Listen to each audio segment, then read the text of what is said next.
Hi guys, my name is Nika, and for our mini project number 1, I decided to take more of a literary analysis approach on this project.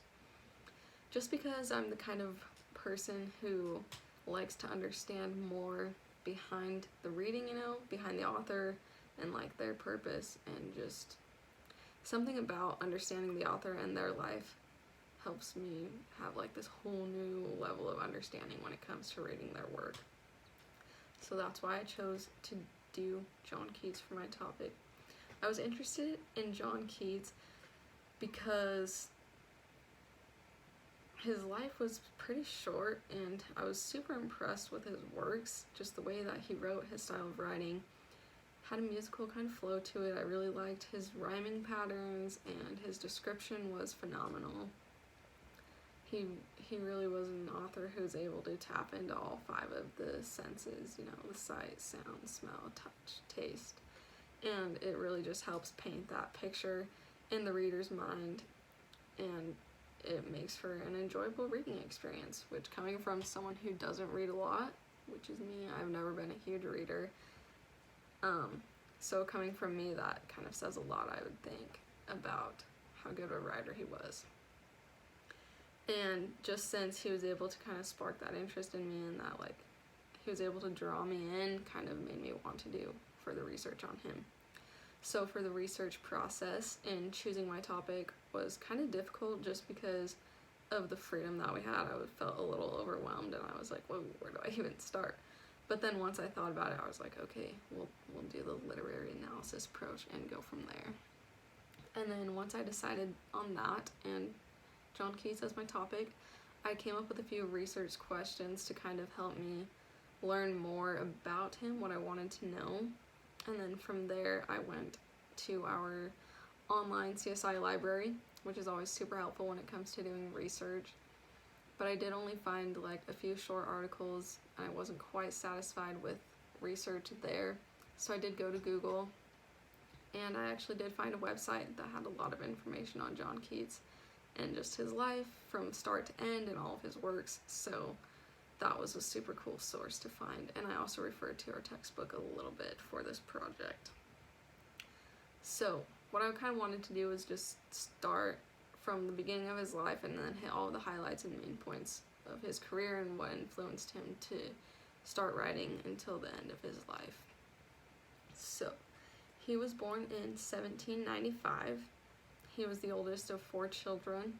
His father died from a horse accident when he was 8 years old, and then after his father died, his mother instantly remarried. The marriage was disastrous. Mom ended up abandoning all 4 children for 4 years, and then when she finally returned to them, when John was about 14 years old, she died pretty much immediately after returning to her kids.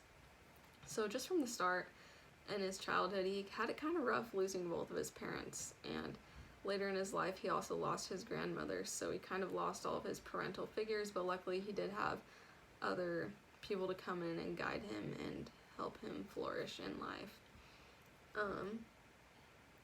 At the age of 15, John started going to school to actually be an apothecary, and he did an apprenticeship, and he actually did become a licensed apothecary surgeon. So he would do the dressings, bandaging wounds, resetting bones, and just making sure that people weren't getting infected as much, just taking care of them as best as they could back then in the late 1700s, early 1800s.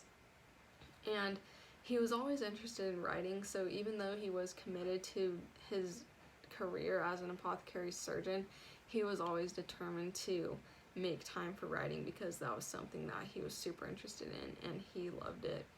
And so during his free time, he also read lots of books from the library, and his friend Charles Brown said that he devoured them rather than read them, and he just absorbed so much from that. And eventually John Keats ended up surrounding himself in a circle of people who were involved in the writing world and in poetry, and they kind of helped guide him into his own career. And so finally at the age of 18 is when John decided that he was going to start writing. And at that point, the one work that really influenced him to start writing more and that really sparked his interest in poetry was one of Spenser's romances, The Queen Fairy. And another huge influence on John Keats was Wordsworth. He was super inspired by Wordsworth's kind of new modern style to poetry, and that really drew him in too. So, with that being said, he decided to abandon his practice with medicine and really just dedicated his time to poetry. So, he actually died in, what year was it? When he was 24 years old is when he stopped writing, because when he turned 24, he was sick for the entire last year of his life. So his writing career lasted for about 6 years, and in just those 6 years, he was like super amazing. Like, he was literally a poetry genius. Like, he did so much and accomplished so much, and he was really up there with the big guys, you know, like Brown, Drayton, Chaucer, Milton, and even Shakespeare, who is super famous. Like, everybody's heard of Shakespeare. And in just Keats' 6 years of his writing, he was at a far more advanced level than Shakespeare was at Keats' age when he was accomplishing all of that. And he was a super talented writer. Like, he was just amazing. He had a natural knack for writing poetry. And it was pretty tragic that he passed away at such a young age, because he was so amazing and he was really doing a lot to impact the Romanticism period and poetry itself.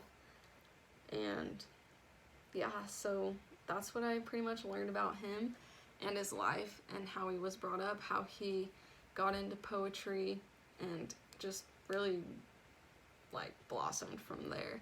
And then his tragic death at the end of his life, where he actually died from tuberculosis, and for that whole last year of his life he progressively got more and more sick until his unfortunate death.